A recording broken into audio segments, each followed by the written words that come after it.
하나님의 말씀은 요한계시록 20장 5절과 6절 말씀을 제가 봉독해 드리겠습니다. 이것은 하나님의 말씀입니다. 그 나머지 죽은 자들은 그 천년이 차기까지 살지 못하더라. 이는 첫째 부활이라. 이 첫째 부활에 참여하는 자들은 복이 있고 거룩하도다. 둘째 사망이 그들을 다스리는 권세가 없고 도리어 그들이 하나님과 그리스도의 제사장이 되어 천년 동안 그리스도와 더불어 왕노릇하리라. 아멘. 오늘 오전 예배에는 계시록 20장 4절 말씀에 대해서 제가 말씀을 드렸습니다. 계시록에서 상당히 해석하기가 어려운 그 부분 중에 하나인데요. 20장 4절의 말씀을 어떻게 해석하느냐에 따라서 이제 5절에 나오는 이제 그 나머지 죽은 자들이 누구이고 또 그들이 부활하는 시점이 어떻게 되고 또 4절에 죽었던 자들이 살아난 사람들의 부활을 첫째 부활이라고 명하고 있고요. 또 이제 6절에 그 첫째 부활에 참여하는 자들은 복이 있고 그 지복에 대한 그러한 말씀입니다. 그래서 20장 4절의 내용은 제가 참 많은 시간을 들여서 4절의 말씀을 연구를 했고 또 수십 명의 주석가들의 주석들을 다 살펴보면서 제 나름대로 이제 그 4절과 5절과 6절을 정리를 해서 제 책에다가 그 내용을 사실 실었습니다. 그래서 20장 4절과 6절의 말씀은 너무나 중요한 내용이기 때문에 이 본문을 아주 깊이 있게 연구하지 않으면 그냥 사람들이 그냥 적당히 그냥 읽고 넘어가면서 그냥 뭐 첫째 부활은 뭐래 그러고 사실은 이제 끝나는 거거든요. 그래서 이제 그렇게 볼 부분이 아닙니다. 이제 4절 말씀을 다시 제가 오전에 설교한 것 간단하게 요약해서 말씀을 드리겠습니다. 우선 20장에 들어와서 1절과 7절을 보면 천년이라고 하는 용어가 6번 나온다 그랬어요. 킬리아에테 천년이라고 하는 용어가 6번 나오는데 19장의 마지막 부분 11절과 21절의 부분이 예수님의 재림으로 전천년이나 무천년이나 모든 사람들이 동일하게 예수님의 재림의 본문으로 봅니다. 그리고 20장에 들어오면서 천년이라고 하는 이 용어가 나오는데 19장과 20장이 연속적으로 일어나는 사건으로 보는 사람들은 초대교부들이 보았던 역사적 전천년의 종말론의 입장이고요. 20장을 비연속적으로 예수님 재림하고는 상관이 없는 다시 20장의 천년기를 신약시대의 앞으로 끌고 가서 병행적인 단락으로 이제 보는 입장이 이제 무천년의 입장입니다. 그러니까 전혀 다르죠. 그래서 이제 20장에 들어와서 19장의 내용과 연속적으로 보느냐 비연속적으로 보느냐에 딱 이것만 보면은 이제 전천년이냐 무천년이냐가 이제 결정이 됩니다. 그러고 나서 20장에 들어와서 이제 사도 요한이 본 환상이 이제 공중에서 천사가 무저갱이 열쇠를 가지고 와서 사탄을 잡아가지고 무저갱이에 집어넣고 천년 동안 잠그잖아요. 그리고 또 본 환상이 4절에 나오는데 4절에는 두 가지를 보았다 그랬죠. 두 가지를 봤는데 4절의 A 부분에서 또 내가 보좌들을 보았다. 이걸 본 거예요. 보좌들을 보았다. 근데 보좌들에 뭐가 있어요? 거기에 앉은 자들이 있었는데 그 사람들이 심판을 가지고 있었다. 예, 권세라는 말은 원문에 없다고 했습니다. 요걸 하나 받고 다음에 B절에 또 내가 보니 예수를 증언합니다. 요건 이제 두 가지를 본 거예요. 근데 여기에서 B절에서 또 보았다라고 하는 말은 A절에 말한 보좌에 앉아서 심판이 있는 자들과 동일한 인물이냐 아니면 다른 대상이냐 우리는 동일한 대상으로 본다 그랬습니다. 그러나서 이제 B절과 C절은 이 보좌들을 보았던 그 사람들을 B절에서는 세부 묘사라 그랬죠. 그러니까 부연 설명이에요. 부연 설명. 자세히 보니까 B절에 예수를 증언한 그 하나님의 말씀 때문에 목배임을 당한 자들, 순교자들이에요. 그럼 이들은 언제 순교했느냐? 한일회가 7년에 한일회가 시작되기 이전에 아벨부터 시작해서 순교자의 역사가 시작이 되잖아요. 아벨부터 시작해서 한일회가 시작되기 전까지의 총 순교를 당한 자들이 이제 환란 전 순교자입니다. 오전에 제가 시간 때문에 못 살펴봤는데 이들의 영혼이 어디 나오냐면은 5번째 인을 뗄 때에 천상 제단 아래 하나님의 말씀과 그들이 가진 증거 때문에 목배임을 당한 자들의 영혼들 나오죠, 그죠? 그게 이제 환란 전의 순교자들이에요. 계시록에 다 해답이 나옵니다. 그리고 이제 시절에 짐승과 그의 우상에게 경배하지 아니하고 그들의 임하손에 표를 받지 아니한 자들이 이들도 죽었던 자들이에요. 죽었던 자들. 이것은 이제 한일회의 7년 환란기가 시작이 될 때 믿음을 지키려고 하다가 죽은 자들입니다. 이들이 이절에 살아서 에제산이라고 하는 이 단어는 이제 육체의 부활이라고 우리는 해석한다고 말씀을 드렸습니다. 그러니까 요게 이제 오전에 4절에 대한 내용입니다.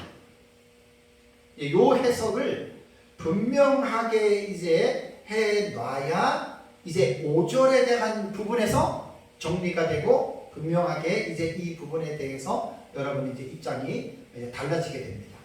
그래서 4절의 내용을 어떻게 해석하느냐에 따라서 첫째 부활자가 누구인지가 결정이 되고 그렇게 되면 기독교의 가장 중요한 교리를 말한다면 부활입니다. 이 부활에 대한 교리가 이제 큰 영향을 이제 미치게 되는 것이죠. 이번 시간에는 4D절에 아까 이제 살아서 그리스도로 천년 동안 왕노릇 이 부분은 제가 뒤로 밀었어요. 이번 시간 여기부터 5절과 6절에 대해서 이제 말씀을 제가 드리겠습니다. 자, 그러면 오늘 제목은 첫째 부활자들이 누리는 지복이다. 첫째 부활자들이 누리는 가장 최상의 복. 이거 좀 엄청난 겁니다. 엄청난 복. 이 부분을 제가 이제 말씀을 드리겠습니다. 자, 그러면 20장 4D절에 살아서 그리스도와 더불어 천년 동안 왕노릇한다 그랬는데 이들은 일반 성도가 아니라 하나님의 말씀과 예수 그리스도의 증거 때문에 목배임을 당한 순교자들입니다. 순교에 대해서 오전 설교의 마지막에 잠깐 제가 언급을 했는데 여러분 순교자들은 인간의 목숨은 하나밖에 없습니다. 그러니까 하나밖에 없는 목숨을 하나님의 진리, 하나님의 말씀 계명 때문에 바꾼 거예요. 하나님을 사랑하는 하나님을 섬기는 모습들이 표현들이 여러 가지인데 하나밖에 없는 목숨을 하나님의 진리 때문에 버린다. 죽음을 당한다. 그 사람만큼 하나님 사랑하는 사람이 있겠습니까? 그 사람만큼 하나님 사랑하는 사람은 절대로 여러분 있을 수가 없습니다. 목숨이 2개만 된다 하더라도 하나는 그냥 이렇게 바꿔버리고 하나는 남겨놓고 살면 되는데 그게 아니에요. 단 하나밖에 없는 목숨입니다. 그것도 다른 것도 아니고 하나님의 말씀을 지키려다가 1계명, 2계명 다른 신을 섬기지 말고 우상에게 절하지 말라. 그 계명 하나 지키려고 하다가 죽었다는 거예요. 초대교회사에 보면은 초대교구 시대 그때부터 로마 제국 하에서 예수님을 믿는 그 믿음 때문에 죽임을 당한 사람들이 의외로 많습니다. 주일을 지키는 거, 그 주일날 하루 좀 빠지면 좀 어때요? 근데 주일을 지키려다가 순교한 사람도 많았고 그 다음에 예배를 드리지 말라고 했는데 하나님께 예배를 드리다가 죽은 사람도 많았어요. 여러분 그걸 어떻게 생각하십니까? 요즘 같은 우리 시대의 신앙에 대해서 어떤 정조나 신앙에 대한 절대성이 없는 사람들이 볼 때는 저 사람들 참 좀 뭐라 그럴까 참 고지식한 사람이다. 하루 정도 한 번 정도 그거 뭐 예배 안 드리면 좀 어때? 이렇게 말할 수 있겠죠. 근데 그렇지 않습니다. 예배를 드리면 죽인다. 죽는 줄 알면서도 예배를 드렸어요. 그래서 걸려서 죽는 거예요. 순교라고 하는 말은 참 이게 정말로 내 목숨을 바꿔가면서 하나님의 말씀을 지킨다는 거, 그 사람이 가장 하나님을 사랑하는 사람들이다. 그래서 하나님께서 그들에게는 가장 귀한 복을 주는 거예요. 그래서 제가 요한계시록을 깨닫고 나서 이 부분에 대한 이해를 했습니다.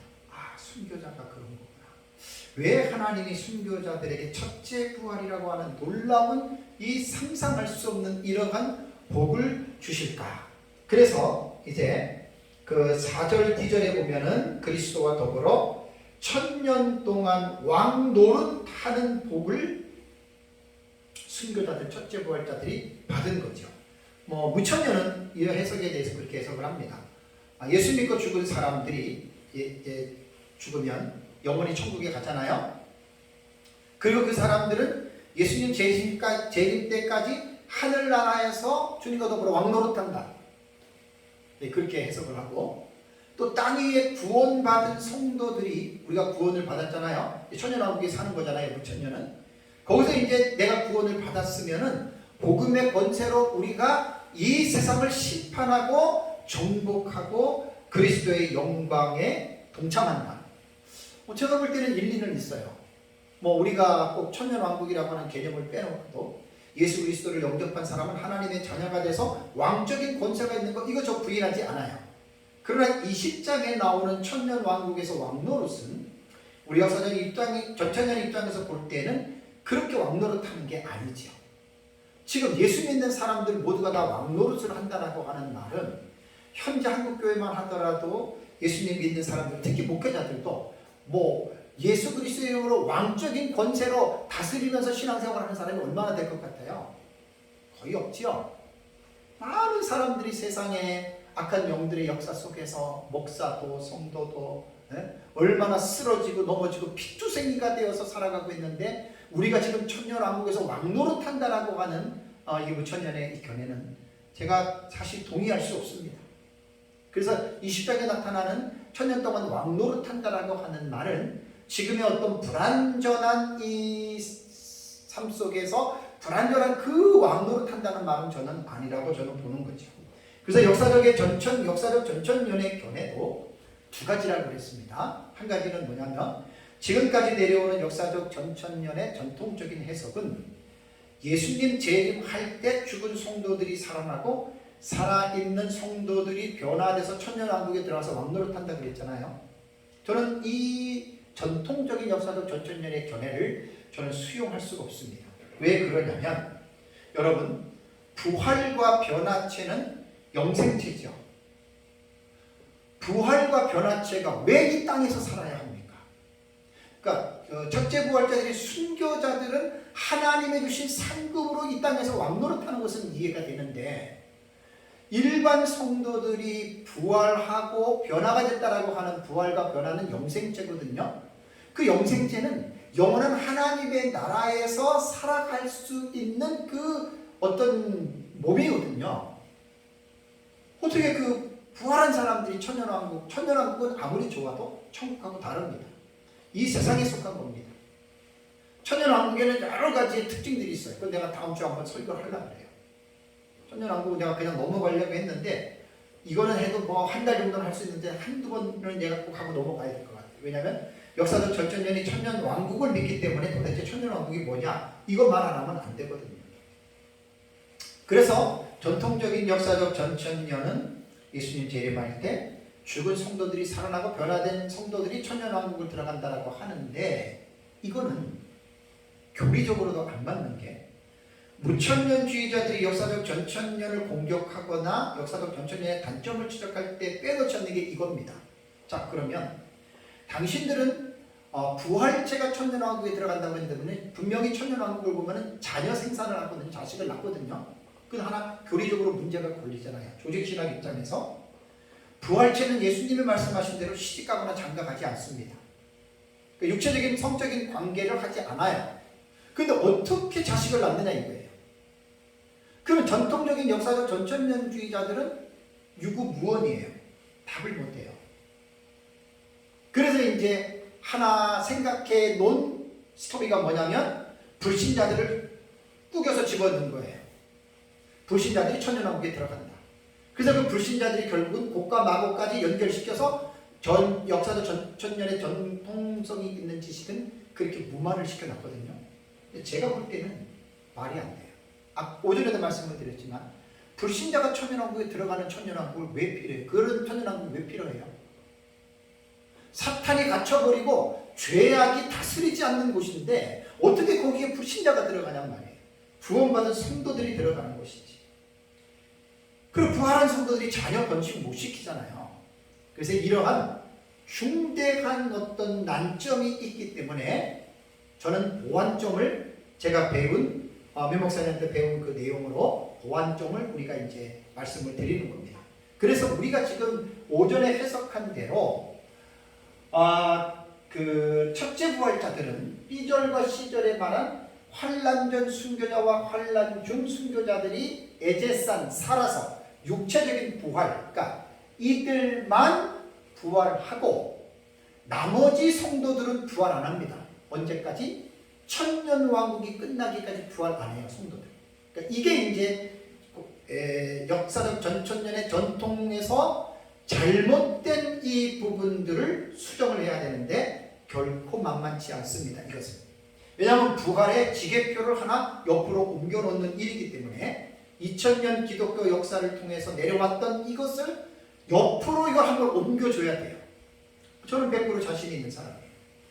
나중에 이제 첫째 부활이라고 하는 책에 이 내용을 아주 자세하게 신학적으로, 학문적으로 제가 이제 서술을 해서 물론 제 책에만 해도 제가 쓴 이 책에만 해도 사실은 20장 4절과 5절과 6절의 주의 내용만 봐도 어느 정도 윤곽은 내가 이 책에다가 집어넣었습니다. 근데 그것만으로는 깊이가 조금 부족해서 그거는 책이 한 권이 필요할 정도로 첫째 부활에 대한 내용은 제가 이제 그렇게 쓰려고 합니다. 그래서 우리가 수정해서 보완해야 될 내용은 뭐냐면 분명히 20장 4절을 주의할 때 두 부류의 순교자들만이 이제 왕노릇하는 사람들이라고 본문은 말씀을 했습니다. 그래서 이제 전통적으로 내려오는 천년왕국의 백성이 부활체나 변화체, 우리는 그거 성경적으로 인정이 안 됩니다. 그 뒤에 자세하게 말씀을 드립니다. 그래서 이제 천년왕국에 들어가는 백성은 세 부류의 생존자들이라 그래서 도표에 보시면 예비처에 들어간 사람들, 여자의 남은 자손들 중에 죽지 않고 살아남은 자들, 유대인들 가운데의 생명책에 기록된 택자들, 이들은 살아있는 육체로 휴거가 됐다가 살아있는 육체로 이들이 천년왕국에 내려와서 이들은 왕노릇하는 자들이 아니라 천년왕국의 하나님의 자녀들인 백성으로서 이들이 천년왕국을 살아가면서 마음껏 천년 동안 가정을 갖고 자식을 번성해서 살아가는 것입니다. 그러니까 20장 4절을 어떻게 해석하느냐에 따라서 제가 이제 말씀드리는 이것대로 해석대로 내려오면 역사적 천천년은 전혀 흠잡힐 데가 없어요. 죽은 성도들 천년왕국 안 들어가요. 예수님 재림할 때 살아있는 성도들만 천년왕국의 백성으로 들어가고 순교자들만 첫 번째로 부활해서 그들이 부활체로 왕노릇하는 자들로 들어가는 것입니다. 자, 그래서 이제 5절을 한번 보겠습니다. 자, 5절을 한번 볼게요. 4절은 이런 천년 동안 이제 왕노릇합니다. 자, 5절을 보면 가로가 나오죠. 그 나머지 죽은 자들은 그 천년이 차기까지 살지 못하더라. 가로를 닫고 그 다음에 이는 첫째 부활이라라고 이제 말을 했습니다. 자, 그러면 여기서 이제 상당히 이제 중요합니다. 왜 중요하냐면 우선 5절의 마지막에 이는 뭐라 그랬습니까? 첫째 부활이라 그랬잖아요. 그죠? 이는 첫째 부활이라. 헬라어로 아우테 헤 아나스타시스 헤 프로테 이렇게 되거든요. 이는 첫째 부활이라 라는 말입니다. 네. 아우테 그 다음에 해가 이제 감기식이에요. 감기식이니까 해 발음이 나는 거예요. 그 다음에 아나스타시스 여기 A가 있고요.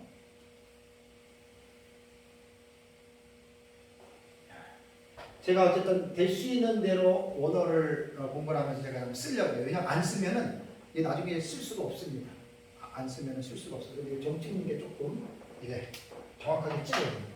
자, 이게 아우테는 지시대명사입니다. 이것입니다. this 이것은 아나스타시스는 정확하게 쓰죠. 아나스타 티가 빠르네. 아나스타시스예요. 아나스타시스는 부활이라는 말입니다. 부활.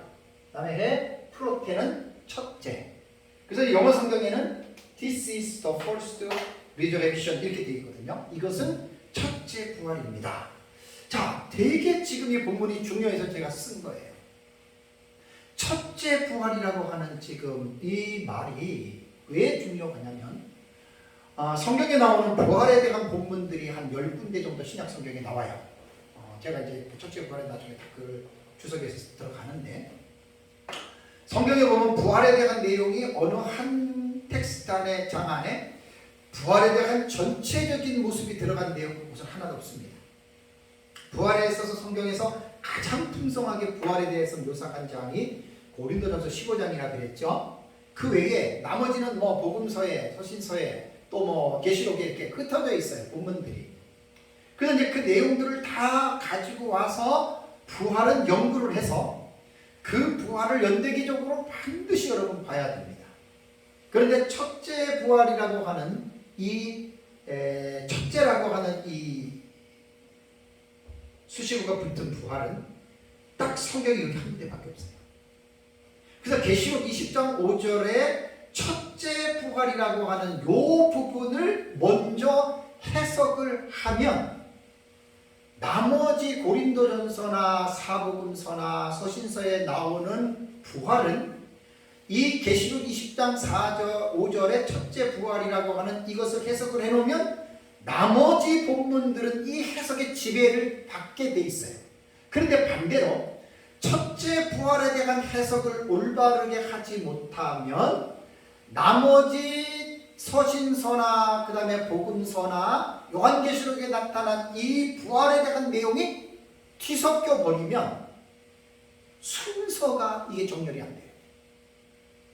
그래서 제가 부활론을 연구할 때에는 계시록 20장 4절과 5절에 나오는 첫째 부활이라고 하는 이 부분을 명확하게 이해하고 명확하게 해석을 하면 나머지의 이 그 부활에 대해서는 저기 고린도전서, 데살로니가전서, 그 다음에 사복음서에 있는 것들이 그냥 정리가 여러분 너무나 쫙 됩니다. 그래서 제가 20장 4절과 5절은 너무나 중요하기 때문에 제가 심혈을 많이 기울여서 연구를 한 거예요. 자, 우선 첫째라고 하는 말이요. 여기 프로테라고 하는 이 형용사는 프로토스라고 하는 단어에서 나온 건데 이것이 어떤 순서에 있어서 우선권을 나타내는 부사입니다. 이게 첫째. 첫째라는 말이. 그런데 이 첫째라고 하는 말은요. 순서에 대해서 우선권을 두는 것인데 이것은 첫째라는 말을 생각하면 무슨 생각이 들어요? 그 사물들의 어떤 2차적인 순서가 있음 혹은 다음이라고 하는 어떤 그 순서가 생각이 나잖아요. 그렇죠? 첫째니까. 그러면 그 다음은 뭐야? 이제 이러한 궁금증을 가지게 하는 이제 그러한 말입니다. 그러면 이 첫째 부활을 무천년에서는 죄로 죽었던 영혼들이 예수님을 믿음으로 거듭나는 것을 첫째 부활로 해석합니다. 중생을. 저는 이제 역사적 전천년은 이 해석에 동의하지 않습니다. 그러면 전통적인 역사적 전천년의 견해는 제가 자꾸만 전통적인 역사적 견해와 수정되어야 할 역사적 전천년을 이야기할 때는 전통적인 견해는 지금까지 그냥 무난하게 내려왔던 견해인데 역사적 전천년도 뭐 특별하게 정체성들이 형성이 안 됐기 때문에 그것이 다 옳다고 말할 수는 없어요. 부족한 부분들이 있기 때문에 수정해야 될 부분은 수정하고 보완해야 할 부분은 보완해야 되거든요. 그래서 전통적인 내려오는 역사적 전천년의 해석은 첫째 부활을 어떻게 얘기를 했냐면 예수님 재림할 때 순교자들과 성도들의 부활로 보고 이것을 첫째 부활로 보는 거예요. 둘째 부활은 그럼 원래 순서적으로는 둘째가 아닌데 그 다음 부활은 천년왕국 후에 백보자 심판이 일어날 때 아들들의 부활로 이게 역사적 전천년의 전통적인 부활관이거든요. 제가 이 부분은 저도 역사적 전천년의 입장을 따르지만 성경적으로 이것은 지지를 받을 수가 없어요. 그래서 저는 수정하고 보완해야 할 역사적 전천년의 입장에서 본다면 첫째 부활자는 이 첫째 부활의 본문은 4절과 5절에 딱 나오잖아요. 계시록. 다른 본문에는 안 나와요. 그러니까 첫째 부활에 대한 해석을 하려면 계시록 20장 4절과 5절과 6절을 정확하게 해석을 하면 여기서 혹시 해석이 안 된다 그러면 다른 본문의 도움은 받을 수가 있지만 이 단락 안에서 첫째 부활에 대한 해석이 올바르게 나온다면 다른 데 갈 필요가 없어요. 그래서 20장 4절에 5절에 말씀드린 대로 첫째 부활은 20장 4B절과 C절이 두 부류의 순교자들인데 환난 전 순교자들과 환난 중 순교자들인 이들만 부활한다. 그 말입니다. 그러면 5절 가로 안을 한번 볼까요? 가로 안에 그 나머지 죽은 자들은 그 천년이 차기까지 어떻게 해요? 살지 못하더라. 그러니까 여기서 이제 해석상 문제가 뭐냐면 자, 그 나머지 죽은 자들은 누구입니까? 자, 다른 데를 생각하면 안 돼요. 뭐 예수님 재림이니 뭐 그런 거 생각할 필요가 없어요. 그런 거 생각하지 말고 이 본문에서 본다면 순교자들 외에 나머지 죽은 자들은 누구일까요? 성도들이 있죠? 불신자들이 있죠? 아주 간단한 문제예요. 아주 간단한 문제인데 왜 전통적인 역사적 전천년의 신학자들이 여기에는 성도는 성도를 여기다가 집어넣냐면 어디 보세요. 여기 성도가 들어갈 때가 어디 있나? 억지로 해석하는 시절에서 짐승과 그의 우상에 경배하지 않고 그들의 이마에 표를 받지 않은 자들, 환란기의 성도들 억지로 쑤셔놓으면 뿌겨놓으면 들어갈 수 있겠지만 그런 뜻은 아니에요. 그러니까 순수하게 다른 거 생각하지 말고 이건 예수님 재림 후에 일어나는 사건이니까 예수님 재림 전에 것도 생각할 필요가 없어요. 이 본문 안에 충실해서 이 본문을 보면 순교자들 외에 나머지 죽은 자들은 성도들과 불신자들입니다. 근데 그들이 언제까지 살아나지 못한다고요? 그 천년이 차기까지니까 천년 왕국이 끝날 때까지 그들은 부활하지 않는다는 말입니다. 그럼 여기에서 성도들과 불신자들은 아까 말씀드린 대로 계시록 20장 4, 5절의 첫째 부활을 기준점으로 잡는다면 이 해석만 잘하면 나머지의 부활에 대한 성경들이 자동적으로 정리가 되어버려요. 이거를 많은 사람들이 지금 이해를 지금 못하고 있어요.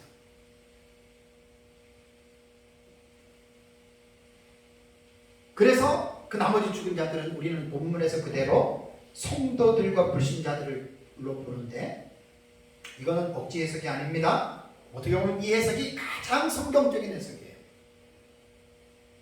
그래서 이들은 천년 왕국이 이루어지기까지 부활하지 않습니다. 그리고 이제 천년 왕국 끝나고 성도와 불신자가 동시에 부활해요. 역사적 전천년은 성도들은 예수님 재림 때 부활하고 불신자들은 천년 왕국 끝날 때 부활한다고 부활의 시점을 두 개로 이렇게 버려놨는데 무천년주의자들이 공격하죠. 성경 어디를 봐도 부활이 따로 떨어져서 시간적으로 일어나는 게 어딨냐? 동시 부활이다. 제가 말하는 게 동시 부활이에요. 우리 수정해야 할 역사적 전천년의 이 부활과는. 왜냐하면 악인들과 의인들이 동시에 살아납니다. 무천년은 예수님 재림으로 보지만 우리는 천년왕국이 끝날 때 성도와 불신자들이 동시에 여러분 부활하는 거예요. 그게. 저는 이게 성경적으로 분명하다라고 저는 여러분 말씀을 드리는 겁니다. 그래서 부활이라고 하는 이 아나스타시스, 이 아나스타시스라고 하는 말도 이제 우리가 잘 아는 대로 이제 죽은 몸이 살아나는 것인데 여기에서 이 부활은 일시적인 죽었다가 살아났다 죽는 그런 부활 아니에요. 성경에서 말하는 영원한 부활이에요. 성경에서 말하는 이 영원한 부활, 이 영원한 부활로서 첫째 부활을 말을 하는데 프로테라고 하는 첫째라고 하는 서술을 먼저 쓴 것은 뭐냐면 죽은 사람들 가운데에 첫 번째로 부활할 대상이 바로 두 부류의 순교자들이 부활할 것이다 라고 하는 말입니다. 그럼 여기서 이제 우리가 이 사람들은 그러면 언제 부활했느냐 이걸 따져봐야 되는 거예요. 왜냐하면 천년왕국 보좌에서 부활하고 심판이 주어진 자들을 보았잖아요. 그럼 이들은 언제 부활했느냐를 여러분이 성경을 통해서 이들의 부활을 증명해야 되거든요. 자, 이것은 계시록은 제가 이제 연구를 하다 보니까 대부분 사람들이 그래요. 계시록에 대한 예를 들어서 제 책을 본다? 그러면 전혀 종말에 대한 지식이 없는 사람들 그냥 읽어나가다가 이거 뭐 이렇게 뭐 많고 뭐 어렵네 이렇게 하는데, 대부분 어떤 지식이 있는 사람들은 책을 볼 때 자기 지식과 비교를 해요. 흰 말은 나는 적그리스도 보는데 이 사람은 뭐로 보지? 붉은 말은 나는 전쟁을 보는데 이 사람은 뭐를 보지? 자기의 주관과 자기의 지식을 가지고 책을 읽잖아요. 그럼 잘 못 읽어내요. 그럼 기본이 없는 거예요. 그러니까 책을 읽을 때에는 그 책을 쓴 저자의 마음을 이해를 하려면 첫 번부터 읽으면서 이거 나랑 다르네 그건 잘못 읽는 거예요. 그거는 비판하기 위해서 읽는 거고, 내 것을 내려놓고 이 사람은 어떻게 요한계시록을 보느냐를 생각하고 저자의 입장에서 책을 읽어야 돼요. 이 저자가 쓴 내용을 따라가라는 말이 아니에요. 긍정해 주라는 말이 아니에요. 정확하게 책을 읽으려면 내 생각과 비평을 빼놓고 이 사람 입장에서 책을 읽어내고 이 사람은 이렇게 보는구나, 이것을 딱 정리를 해야 되는데, 제가 생각해 보니까 그건 힘들어요. 웬만한 어떤 지성이 어떤 특출하고 뭐 이러한 사람이 아니면, 특히 종말론 같은 경우는 어림도 없고 제 책이가 1300페이지 정도 되는 분량을 절대로 이거 출연하지 못합니다. 그 출연하기가 쉬운 게 절대로 아니에요. 대부분 사람들이 읽다가 이 사람은 이거 나랑 다르네? 이러고 딱 끝내버려요. 그 책을 잘못 읽는 거예요. 제 책을 동의해달라고 말을 하는 것이 아니라, 최소한 사람들의 책을 읽을 때 이 사람은 왜 이렇게 보는지 그 사람의 저자의 그 사상을 이해를 하고, 그 다음에 이제 나는 이 사상에 동의하느냐 안 하느냐, 나랑 모르면 이런 부분에서 다르네? 그렇게 정리하면 되는 거예요. 처음부터 이제 들어가면서 그냥 1대1로 막 맞히기 시작하면 책에 대한 내용을 이해를 못합니다. 그래서 첫째 부활에 대해서는 바로 두 부류의 순교자들 외에 나머지 죽은 자들은 이제 뭐 무천년이나 그 역사적 전천년주의는 아까 제가 말씀드린 대로 불신자들로 본다 그랬잖아요. 그죠? 참 이게 너무너무, 어쨌든 우리가 지금 역사적 전천년 입장에서 수정되어질 내용은 무천년하고도 신학적인 논쟁을 해야 되고 역사적 전천년하고도 지금 논쟁을 해야 돼요. 그래서 제가 성경을 연구를 하면서 하나의 힌트를 얻은 것이 뭐냐면, 설교자들은 성경을 해석할 때, 뭐 일반 성도들은 좀 그렇지만 설교자들은 그렇습니다. 신학을 했기 때문에 신학적 해석과 성경적 해석이라고 하는 두 가지의 해석의 설교자들은 이제 두 가지의 그 해석의 틀을 가지고 사용합니다. 성경적 해석과 신학적 해석이라고 하는 큰 틀에서는 이 두 가지의 틀에서 성경을 이제 해석을 합니다. 그런데 여기에서 이 두 개는 무엇이 옳고 무엇이 나중이다 그렇게 말할 수가 없어요. 상당히 중요한 어느 것 하나도 무시할 수 없고 이 두 가지를 다 사용을 하거든요. 두 가지를 다 사용을 하는데 이 부분에 대해서 이 부분에 대해서 제가 조지 레드 박사가 쓴 책에서 제가 이제 이 부분을 아주 상당히 제가 감동 깊게 정리를 한 게 있어요. 레드 박사는 뭐라고 얘기를 하냐면 성경에 기록된 내용이 함축하고 있는 의미를 신학 체계 속에서 그것이 지니는 위치를 살피는 것과 신학적 해석이죠. 다음에 성경이 실제로 무엇을 가르치는가 하는 것을 살피는 것이 그것이다. 성경적 해석입니다. 물론 이 두 가지 접근은 결국 서로 분리되는 것이 아니라 서로 연관되기 때문에 전자는 신학적 접근이요 후자는 주혜적인 접근이다라고 말을 합니다. 상당히 이거는 정리를 잘해놓은 거예요. 그러면서 뭐라고 얘기했냐면 그러나 이 문제를 연구하는 방법론에 있어서 질서가 필요하다 이렇게 말을 했습니다. 그 질서는 뭐냐면 성경적 해석인 주혜적인 접근이 언제나 신학적인 접근보다 우선해야 된다. 아주 명언입니다. 아주 명언입니다.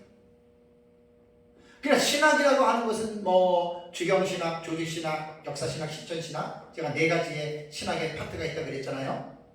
그러니까 성경을 해석할 때는 이 부활이라고 하는 대주제가 나올 때는 반드시 조직신학의 이 도움을 무시하면 안 되거든요. 그런데 레드 박사가 말을 한 내용을 보면은 이 두 가지 방법 중에서 질서가 필요한데 신학적 해석보다는 성경적인 해석이 항상 우선해야 된다라고 하는 이 말은 꼭 설교자들이나 신학자들은 잊어버리면 안 됩니다.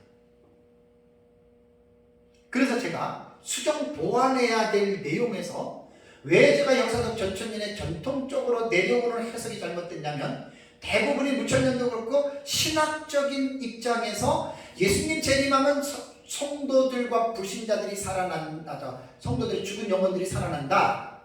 무천년은 이제 불신자와 성도들 동시에 부활해가지고 천국 이렇게 얘기를 하고 이제 그렇게 얘기를 하거든요. 자, 이것이 신학적인 입장에서 내려왔던 사실이에요.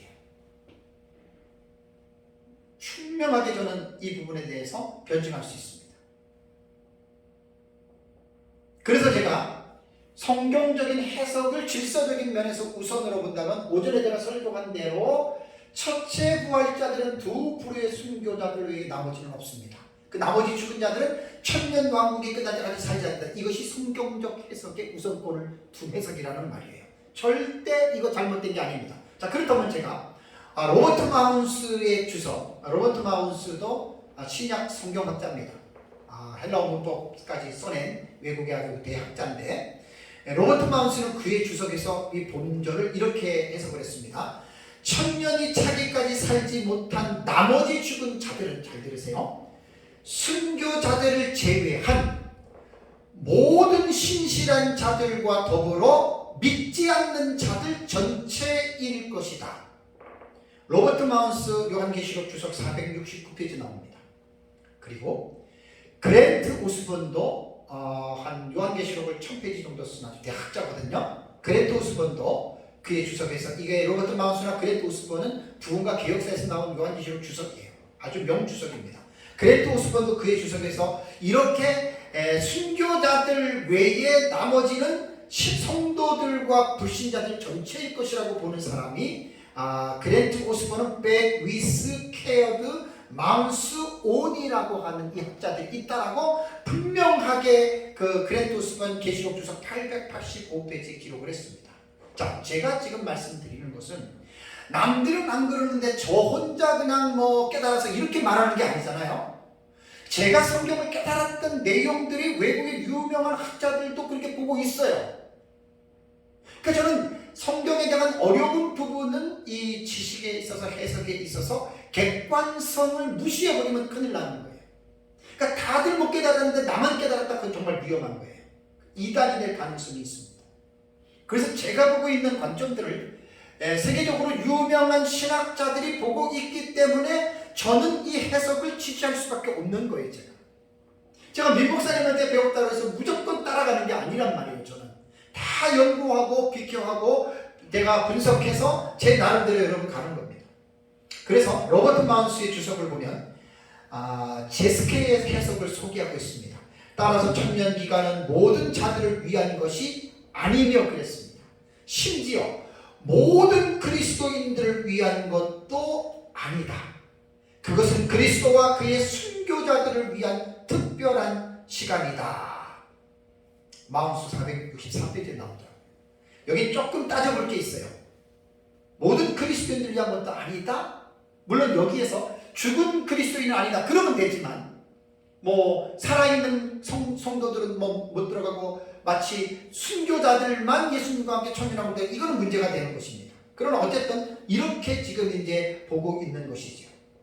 그래서 신학적 입장과 성경적 입장의 성경 해석은 반드시 조화를 이루어서 성경을 해석을 해야지, 그렇지 않고 신학적 입장의 조직신학만 가지고 설교하시는 분들은 내용이 깊지를 못하죠.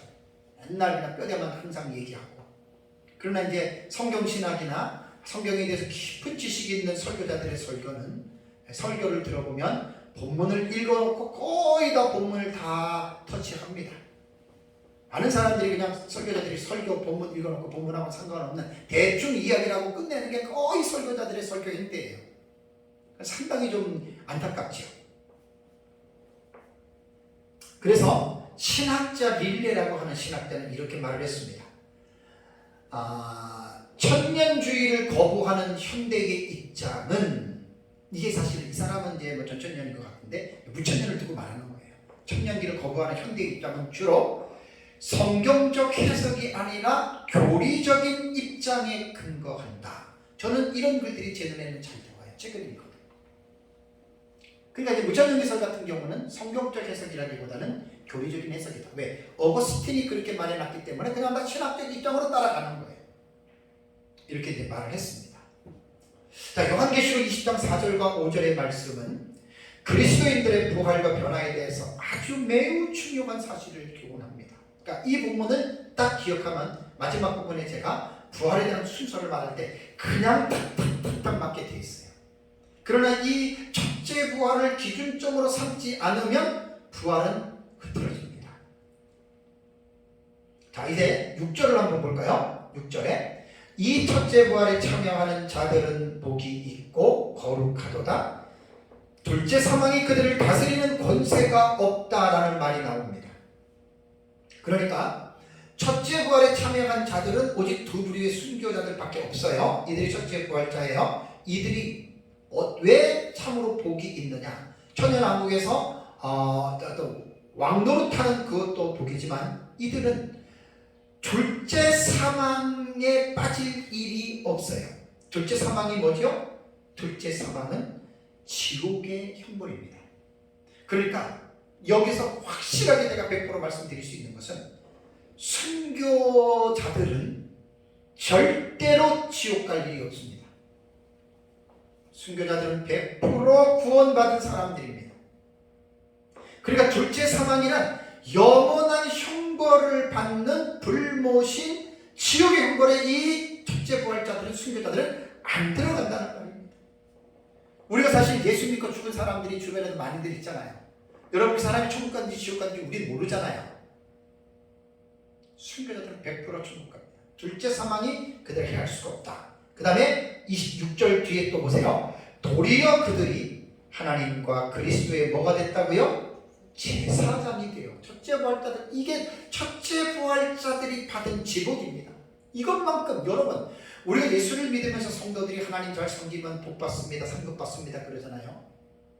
첫째 부활자들이 받는 상급만큼 더 큰 상급이 어디 있어요? 끼케봤자 세상에서 돈 몇 푼 더 받고 자식 좀 잘 되고 그거 가지고 우리는 복이라고 이야기를 하는데, 순교자들은 그런 게 아니에요. 죽음 이후에 이들은 천년 왕국에서 그리스도의 제사장이 되고 천년 동안 그리스도와 더불어 왕노릇한다라고 이렇게 성경은 교훈하고 있습니다. 천년 왕국은 이 땅에서 이루어지는 한시적인 나라입니다. 다음 주에 천년 왕국 설교할 때 우리는 천년 왕국을 에덴 동산의 회국으로 보거든요. 범죄 이전의 에덴 동산. 제가 볼 때에는 그 범죄 이전의 에덴 동산 우리는 잘 모르지만, 그 형태는 모르지만 그것보다 천년왕국 훨씬 더 저는 나은 곳이라고 봅니다. 그 이유 중에 하나를 말씀을 드린다면, 아담과 하와가 범죄하기 전에 에덴 동산에는 사탄이 있었어요. 그래서 마귀가 하와를 유혹했어요. 천년왕국은 20장 1절 3절에 어떻게 됐습니까? 마귀가 무적행에 갇혀서 못 나와요. 그게 에덴 동산보다 더 좋은 거예요. 천년왕국. 죄를 지을래야 지울 수 없는 것이 천년왕국이 되는 것입니다. 이 천년왕국에서 첫째 부활자들은 하나님과 그리스도의 제사장이 됩니다. 구약시대의 제사장들이 어떻게 했죠? 하나님의 성소에서 수종 들고 섬기면서 백성들과 하나님 사이에 중재 역할을 했죠. 중재 역할. 그러니까 이게 이제 그 세대주의나 극단적인 세대주의 사이비 이단들도 다 미래적인 해석, 역사도 전천년주의처럼 이렇게 해석을 한다 그랬잖아요. 근데 이런 코미디가 너무나 많아요. 이 사람들이 첫째 부활자들이 왕노릇한다 그래가지고 마치 이 세상에서 악한 통치자들이 지 마음대로 마음껏 백성들을 괴롭히면서 자기 어떤 배만 풀리는 그러한 왕노릇으로 생각하는 사람들이 간혹 있을 수 있어요. 이건 코미디예요. 왕노릇은 그거 말하는 게 아니에요. 첫째 부활자들은 천년왕국의 백성들이 구원받은 사람들이 육체로 들어가잖아요. 그들이 예수 그리스도의 천년왕국의 왕국 부활하신 예수 그리스도입니다. 지금은 우리가 예수 그리스도를 볼 수는 없어요. 또 영으로 성령으로 우리가 함께 있기 때문에 부활하신 육체를 특별히 사도 요한처럼 천상에 올라가서 4장 5장의 천상의 성전에서 부활하신 예수 그리스도를 보지 않고는 특별하게 우리는 부활하신 예수를 못 봐요. 영으로만 우리 속에서 느낄 수가 있거든요. 근데 천년왕국은 부활하신 예수 그리스도를 육체를 가진 사람이 그 눈으로 직접 부활체를 볼 수 있다라고 하는 사실입니다. 그래서 이제 천년왕국의 왕은 예수 그리스도고, 이제 이것이 구약시대의 메시아 왕국 사상이라는 게 있는데, 무천년은 메시아 왕국 사상을 아주 거부하는데 그렇지 않습니다. 구약 성경 안에 하나님의 나라를 전제한 사상들이 펼쳐지는 가운데에 이제 예수님 재림 이후에 이 세상에서 메시아가 되시는 예수 그리스도께서 왕이 돼서 통치하시는 천년 왕국의 사상도 구약 성경에 담겨 있습니다. 무천년의 신학은 어떤 신학적인 해석의 입장을 내세우다 보니까 전천년이 보는 천년기에 대한 이 부분을 무시해버리는 거지, 절대로 여러분 그렇지 않습니다. 그래서 여기에서 두 부류의 순교자들이 이제 그리스도의 제사장이 되어서 왕노릇한다라고 하는 말은 마음껏 폭거로 백성들을 다스리는 게 아니라 천년왕국의 백성들과 예수 그리스도 하나님과의 사이를 이제 중재 역할을 해주는, 이것이 바로 왕노릇을 하는 것이라고 생각해야지 그 이상의 것으로 생각을 하면 완전히 성경을 잘못 보는 것입니다. 그렇다면 부활의 시점은 언제일까요? 자, 다시 20장 4절 A절로 가보면 카이 에이돈 또 내가 보았다. 보자들을 봤어요. 앉은 자들이 있었는데 그들에게 심판이 주어졌어요. 권세는 없어요. 자세히 보니까 환난 전 환난 중 순교자들이 거기 앉아서 심판이 그들에게 주어졌다 이 말입니다. 심판을 막 이상하게 막 잘못된 사람 벌 주고 이런 심판으로 보시면 안 돼요. 본문을 잘못 읽는 거예요. 중재의 개념으로 보셔야 됩니다. 그러니까 여기에서 이제 사도 요한이 봤을 때에는 이미 살아서 에제산, 직접적 과거예요. 그러니까 사도 요한이 보는 시점에서 이미 이들은 살아난 부활한 사람들이라 그 말입니다. 요한이 보는 그 시점에서. 그럼 언제 환난 전 순교자들과 환난 중 순교자들은 언제 부활했냐, 이게 중요한 거예요. 자, 그러면 계시록 6장을 한번 가볼까요? 자, 6장을 가보세요. 환난 전 순교자들은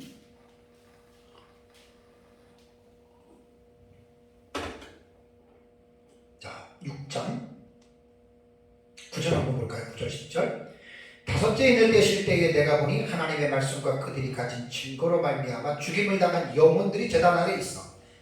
4장 5장에 있는 하나님의 성전의 제단입니다. 천국의 성전이 있습니다. 새 예루살렘 성에는 성전이 없습니다. 계시록 21장 21절. 그러니까 천국의 성전이 있어요. 그 성전 제단 안에 죽임을 당한 영혼들인데 이들이 왜 죽었느냐? 병이 걸려서 죽거나 사고로 죽었다는 말이 아니라 어떻게 수식하고 있죠?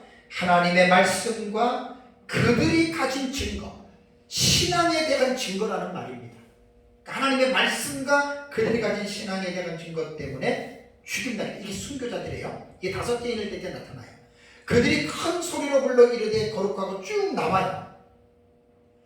이게 지금 내가 보니 예수를 증언한 그 하나님의 말씀 때문에 못배임을 당한 자들의 영혼들과 이들이 환난 전 순교자라고 하는 말은 예수님께서 그 제자들에게 순교에 대해서 말을 할 때에 아벨의 피로부터 선지자 바가라의 아들의 피까지, 그것은 구약시대 전체의 순교를 당했던 사람들을 처음과 마지막에 초점을 가지고 구약시대 전체의 순교자들을 함의하고 있는 거예요. 그 최초의 순교자는 아벨이고 구약시대 마지막 순교자는 바가라의 아들을 말을 했잖아요. 그 바가라의 아들은 우리가 이제 그 요아스 왕의 고모부가 되는 누구죠? 그 제사장? 요아스 왕의 제사장. 그 어린 요아스를 데리고 했다가 그 고모부지요. 그게 이제 뭐냐면 구약시대가 끝이 아닌데 구약성경 히브리어는 타낙이라고 해가지고 24권입니다. 구약성경은. 그 24권을 편집이 지금 우리 거랑 달라요. 우리 거 가진 39권은 70인 역본에 그것을 가지고 번역한 것이고, 우리 성경은 원래 구약성경은 24권입니다. 24권이 우리가 가진 39권이 그렇게 24권으로 편집을 했어요. 그래서 마지막에 들어간 게 역대기입니다. 구약의 마지막 책이. 그래서 이제 아마 그것 때문에 예수님이 구약의 어떤 성경을 가지고 아벨부터 이제 바가라의 아들 사가랴까지 이제 그것을 구약시대 전체를 이제 순교자들을 이제 집어넣었던 것이죠. 그러니까 계시록 5장, 6장에 나오는 제단 아래에 모여 있는 순교자들의 영혼은 하늘의 인친절 환란이 시작되기 이전에 아벨부터 지금 이 시대 그때까지 다 죽었던 순교자들, 이들이 지금 천국에서 제단 아래 지금 모여 있다. 계시록이 아니면은 여러분 이런 거 우리가 읽어낼 수가 없잖아요. 요한계시록은 말도 못하게 깊은 내용들이 너무 많아요. 모르니까 사람들이 이런 걸 모르고 넘어갔지. 그래서 환란전 순교자들이 그러면 언제 부활하느냐, 이게 중요합니다. 데살로니가서 4장을 가보세요. 이게 이제 가장 이제 문제가 뭐냐면 기존의 부활론에 대해서 성경적 해석보다는 무천년이나 전천년이나 신학적 해석을 지금까지 추정하고 있어요. 자, 4장 우리 16절 17절 같이 한번 보겠습니다. 주께서 호령과 천사장의 소리와 하나님의 나팔 소리로 친히 하늘로부터 강림하시리니 그리스도 안에서 죽은 자들이 먼저 일어나고, 요것 때문에 이제 이 해석이 좀 그렇게 된 거예요. 자, 무천년이고 전천년이고 예수님 재림할 때 그리스도 안에서 죽은 자들이 먼저 일어난다를 어떻게 해석하지요? 무천년 전천년 다 죽은 성도들로 해석을 해요, 이거. 자, 다시 한번 볼까요? 그리스도 안에서 죽은 자들이 먼저 일어난다고 했지, 이 본문에 예수 믿고 죽었던 성도들이 부활했다는 말이 있습니까? 전혀 없습니다. 요게 지금 이제 문제예요. 자, 신학적 해석은 초대 교부부터 전천년의 종말론자들이 교부들이 이렇게 해석해요. 무천년들이 이렇게 해석해 왔어요. 나는 신학적 해석이라고 봐요. 그렇다고 신학적 해석을 무시하지 않습니다. 조지레드 박사가 말한 것처럼 신학적 해석과 성경적 해석은 우선순위에 있어서 성경적 해석을 우선순위에 둬야 된다고 하는 말은 우리가 곱씹어봐야 됩니다. 그리스도 안에서 죽은 자들이 먼저 일어난다라고 하는 이 말을 제가 깊이 연구하면서 깨달은 것은, 자, 여러분, 예수님 믿고 죽은 사람들, 여러분 우리는 어떻게 생각하죠?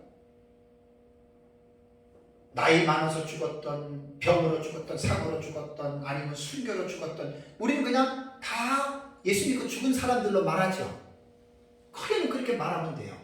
근데 제가 요한계시록을 연구하면서 깜짝 놀란 게, 요한계시록에 나타난 특징은 뭐냐면 예수 믿고 죽은 사람들을 딱 두 가지로 딱 구분합니다. 아주 특별해요.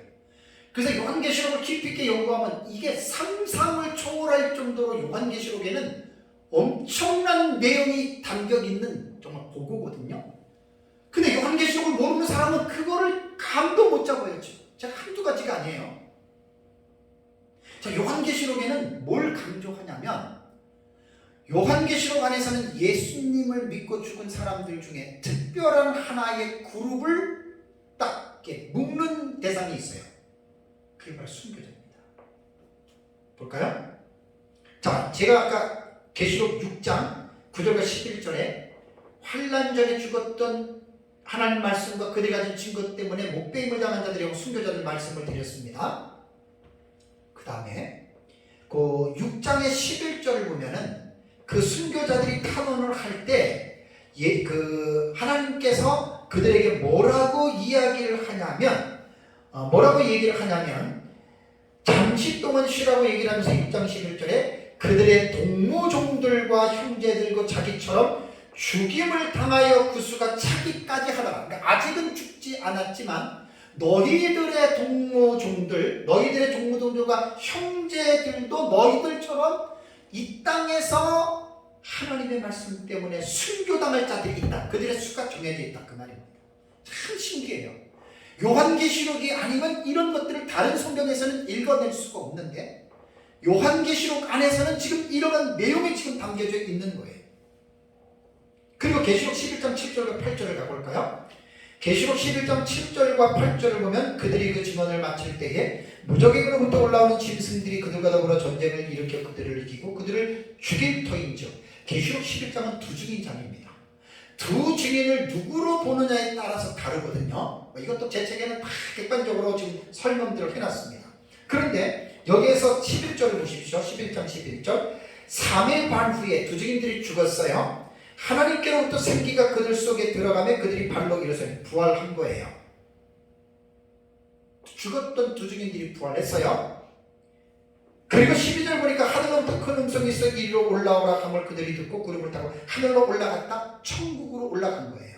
자, 여러분 상식적으로 우리가 조지신학적 입장에서 볼 때 천국은 우리가 가지고 있는 인간의 육체로는 천국과 지옥 못 들어갑니다. 이 물질적인 형체는 영생체 영원히 사는 천국과 지옥 못 들어가요. 변화돼서 들어가야 되거든요. 그래서 여기서 두 증인들의 부활을 우리는 순교자들의 첫째 부활로 보는 거예요. 그럼 이 시점이 언제냐? 한일회가 끝나는 전 3년 반 시점에서 이미 환란 전 이 지금 부분은 환란 중 순교자들입니다. 요거 제가 지금 뒤에서 말씀을 드려야 되는데 어쨌든 지금 순교를 강조하다가 요거까지 지금 본 거예요. 요거까지. 그리고 이제 20장 4절에 목배임을 당한 자들. 그러니까 요한계시록 안에서는 뭐냐면 예수 믿고 죽은 사람들 중에 순교자들을 특별하게 부각시켜 놓은 거예요. 그래서 하나의 특정 그룹으로 요한계시록에서는 이들을 취급하고 있다는 거예요. 그 외에 나머지 예수 믿고 죽은 사람들은 노년에 어떤 병 죽었거나 병사로 죽었거나 사고사로 죽었거나 이제 그러한 죽은 사람들이 있죠. 그러니까 그리스도 안에서 죽은 자들은 한 부류로 보면 안 되는 거예요. 여기서부터 미스가 되는 거예요. 요한계시록에서 강조하는 것은 뭐냐면 순교자들의 그룹이 있고 일반 성도들의 그룹이 있다. 이 두 그룹을 먼저 우리는 유념해야 됩니다. 자, 데살로니가서 4장 10절에 뭐라 그랬어요? 예수님 재림하실 때에 그리스도 안에서 죽은 자들이 어떻게 해요? 먼저 일어난다라고 하는 말이 뭐냐면 요거예요. 첫째라고 하는 말. 프로테. 그런데 데살로니가서 4장 16절에는 먼저 일어난다고 하는 말이 이 프로톤이거든요. 그거는 이제 프로톤인데 이거는 부사어로 써 있어요. 부사어로. 프로톤. 먼저. 잡으세요.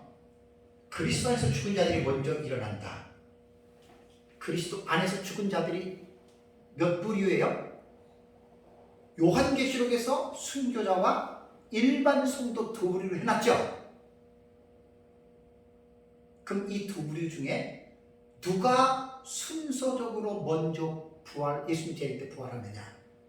순교자입니다. 왜 제가 이런 해석이 결론이 나오냐면 계시록 20장 4, 5절에 이는 첫째 부활이라고 5절에 가로 열고 그 나머지 죽은 자들은 그 천년이 차기까지 살지 못한다 그랬죠. 그죠? 나머지 죽은 자들은 성도와 불신자가 들어가죠. 성도는 천년왕국 끝날 때까지 부활 안 해요. 이 텍스트를 기준으로 삼으면 데살로니가전서 4장 17절에 그리스도 안에 죽은 자들이 먼저 일어나고를 성도를 여기에 집어넣을 수가 없고 아니 그 부분에는 성도가 없습니다. 그냥 순수하게 그리스도 안에서 죽었던 자들 가운데에서 먼저 일어나는 부류가 있는데 순교자들과 일반 성도들 가운데에 순교자들이 먼저 일어난다. 이게 데살로니가서 4장 10절 해석이에요. 이거는 제가 억지 해석이 아니에요. 이게 성경적 해석이에요. 근데 신학적 해석은 조직 신학적으로 성도들을 여기다 집어넣은 거예요. 그리스도 안에서 죽은 자들이 성도들이 먼저 일어난다. 그 신학적 해석이에요. 제가 지금 한 것은 레드 박사가 말한 것처럼 성경적 해석에 우선을 두고 텍스트를 제가 지금 해석을 한 거예요. 그래서 데살로니가서 4장 17절에 그리스도 안에서 죽은 자들이 먼저라고 하는 말은 성도들이 먼저 부활한다. 그런 말이 그 본문의 원어에 없어요. 이게 제가 지금 주장하는 거예요. 그래서 이제 우리는 예수님 재림 때에는 환난 전에 순교자들이, 왜냐하면 그리스도 죽은 자들을 데리고 오잖아요. 그렇죠? 이것도 좀 설명하면 되게 기가 막힌데 나중에 할게요. 너무 이게 아주 광범위한데 풀어가다 보면 막 2시간, 3시간도 걸려요. 나중에 그 부분은 제가 통치하는 걸로 하고, 그 환난 전 순교자들이 예수님 재림할 때고, 다음에 순교자들이 두 부류라고 그랬죠? 시에 나오는 환난 중에 죽었던 순교자들은 언제 부활하냐? 자, 아까 요한계시록 11장 읽은 때 그 부분이에요. 환난 중 순교자들은 죽음이 시점이 달라요. 자, 11장 아까 읽은 7절에 이제 그들이 직원을 마치고 죽는데 11장은 두증인 장이고 1260일 전산년을 마치고 죽잖아요. 그들이 죽고 그들이 부활하는데 이들이 바로 두증인들이에요. 이들이 환난 중에 죽었던 순교자들이에요. 정확합니다. 짐승과 그의 우상에게 경배하지 않고 그의 이마우선에 끈을 받지 않는 이 시츄에이션이, 이 상황이 7년 환난기에 있었던 사람들이에요. 그러니까 이들이 바로 두증인이죠. 이들이 부활한 거예요. 그러면 부활의 시점으로 볼 때는 환난 중 순교자가 먼저 전사전만 끝나고 부활해서 천국으로 올라가거든요. 14장 1절에 보면 하늘의 시온산으로 올라가고, 3년 6개월 지나고 3년을 마치고 예수님 재림할 때 환난 전 순교자들이 부활하죠. 부활의 포인트가 달라요. 어떤 사람은 그래요. 야, 그러면 부활이 환난 전 순교자들이 먼저 부활하고, 두 번째는 환난 중 순교자들이 먼저 부활하고, 환난 전 순교자들이 두 번째 부활하고, 그럼 세 번째는 천년왕 끝나고 성도들과 불신자들이 부활하면 그럼 부활이 세 번이냐? 그건 자기들이 만든 얘기예요. 성경은 환난 전 순교자와 환난 전 순교자와 환난 중 순교자의 부활을 무슨 부활? 아우테헤 아나스타시스 헤프로테, 이것이 첫째 부활입니다. 그걸 뭐 첫째, 둘째 이렇게 순서에 대한 격차는 있지만 나누면 안 돼. 그건 지가 나눈 거예요. 대부분 상대방을 공격할 때 이렇게 해가지고 공격을 해버리는 거예요. 그 사람은 비열한 사람입니다. 성경적으로 지금 말을 하잖아요. 전산년 반 마치고 환난 전 순교자들 부활하고, 예수님 재림 때 환난 전 순교자 부활하고, 첫째, 둘째 이렇게 수를 나누면 안 돼요. 첫째 부활로 하나로 딱 말을 해야 돼요. 왜? 성경이 그렇게 말을 하니까. 아기를 가지고 있는 사람 비평할 때 이걸 가지고 반드시 써먹습니다. 그래서 제가 표현을 아주 조심스럽게 제가 표현을 하는 것입니다.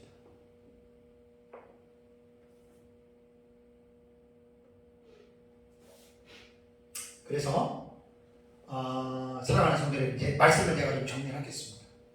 20장 4절과 5절과 6절은 너무너무 중요한 내용입니다. 그리고 너무 사실 어렵습니다. 제가 다 물천년이나 전천년이나 세대주의나 나름대로 제가 수십 권의 주석을 통해서 학자들이 무엇을 말하는지를 저는 정리하고 이해를 했기 때문에 내 것 입장을 정확하게 지금 표현하는 거예요. 누가 뭐라 해도 흔들리지 않아요. 그렇다고 나와 다르다고 해서 그 사람이 잘못되거나 틀렸거나 그렇게 말을 할 수는 없습니다. 동의를 하지 못합니다. 마찬가지예요. 다른 사람도 제가 하는 해석을 동의를 해달라고 제가 지금 뭐 부탁하거나 그러는 거 아닙니다. 동의 안 해도 상관없습니다. 모든 성경이 100%다 완벽하게 해석이 나오는 해석은 없거든요. 서로 다를 수 있습니다. 그래서 제가 지금 첫째 부활은 너무나 중요한 부분이기 때문에 이 부분에 대해서는 제가 나중에 첫째 부활이라고 하는 책을 반드시 제가 한번 마지막쯤에 될 것 같아요. 이건 내 인생의 마지막쯤에 첫째 부활이라는 좀 대작인데 이걸 좀 한번 거의 70~80%는 뭐 윤곽은 다 잡혀 있죠. 또 강의했던 내용도 있고 조금 더 보완해서 첫째 부활하면 기독교의 부활관이 정립이 되는 거예요. 제가 조금 전에 말씀드린 대로 성경적 해석에서 제가 말씀을 드리는 겁니다. 사랑하는 성도 여러분, 요한계시록 20장 1절과 6절의 내용은 우리는 이제 이 땅에서 이루어지는 천년 왕국으로 우리는 당연히 보고요. 그리고 앞에서 말씀드린 대로 20장 1절과 6절이 천년 왕국에 대한 전체적인 것을 묘사해 주는 본문이 아니고 부분적인 두 가지의 사건을 클로즈업 시켜가지고 우리에게 보여주고 있다. 그리고 오전에도 말씀드린 대로 천년 왕국에 대한 텍스트는 구약 성경 선지서에 있습니다. 특별히 그 이사야서에 많이 있습니다. 그 좀 성경을 또 그렇게 잘 또 연구를 해야 되고요. 오늘 또 말씀을 마칠 때 이 천년 왕국의 그 보좌에 앉아서 심판이 그들에게 주어진 이들은 다름이 아니라 하나밖에 없는 목숨을 하나님의 말씀 때문에 자기가 가지고 있는 신앙 때문에 그 목숨을 버린 거예요. 순교자. 제가 요한계시록을 깨닫지 못할 때는 이 순교자에 대한 별 이해가 없었는데 이 부분을 깨닫고 나서는 너무 많은 은혜를 받았어요. 그리고 앞으로 우리에게도 우리가 예수님 재림 직전에 우리에게 순교의 기회가 주어진다면 여러분 기쁨으로 순교를 하시기 바랍니다. 그러면 첫째 부활자의 반열에 들어가는 거예요. 하나님 천년왕국에서 하나님과 그리스도의 제사장이 돼서 천년 동안 왕노릇 할 수 있는 복중의 가장 큰 지복이 바로 순교자들입니다. 정말 나를 위해서 대신 희생하신 그분을 위해서 나도 그분의 진리, 그분의 말씀 때문에 과연 나도 순교할 수 있을까? 사실 성경을 깊이 이해하면 머뭇거릴 이유가 없어요. 아멘하고 순교하는 거예요. 근데 이 성경의 깊이를 모르고 순교에 대한 중요성을 모르는 사람들은 하나밖에 없는 목숨을 위협하면 거기에 사람들이 넘어질 수밖에 없습니다. 우리 주기철 목사님 같은 경우는 너무나 우리가 참 그 일화를 잘 알고 있죠.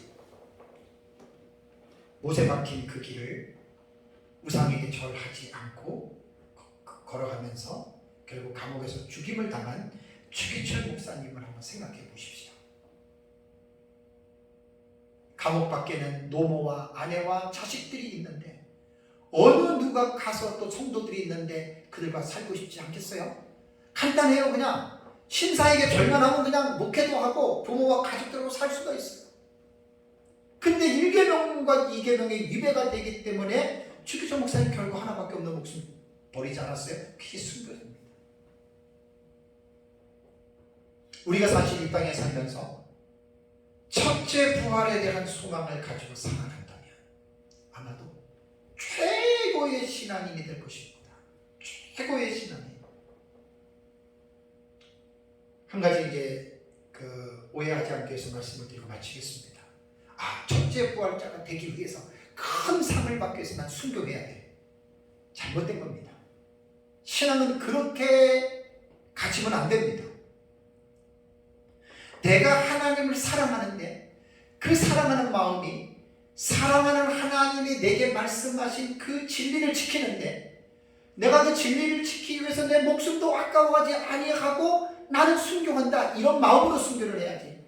순교하면 첫째 부활자가 되고 첫째 부활자가 되면 천년 동안 왕노릇하고 이러니까 큰 상을 받으니까 나는 그것 때문에 순교해야 되겠다. 이건 잘못된 겁니다. 그래서 순교에 대한 너무너무 하나님을 사랑하는 최고의 사랑한 이러한 첫째 부활자들에 대한 말씀을 기억하고 저와 여러분들 속에 이 땅에서 우리 언제까지 살지는 못하지만 혹 우리가 살아가는 삶의 여로 속에서 내 목숨이 하나님의 진리 때문에 바꾸어야 할 상황이 이루어진다면 머뭇거리지 마시고 망설이지 마시고 마음껏 하나밖에 없는 목숨을 하나님의 말씀과 내가 가지고 있는 신앙 때문에 내어놓으시는 이러한 복된 삶을 살아가시기를 주님의 이름으로 축복합니다. 시간에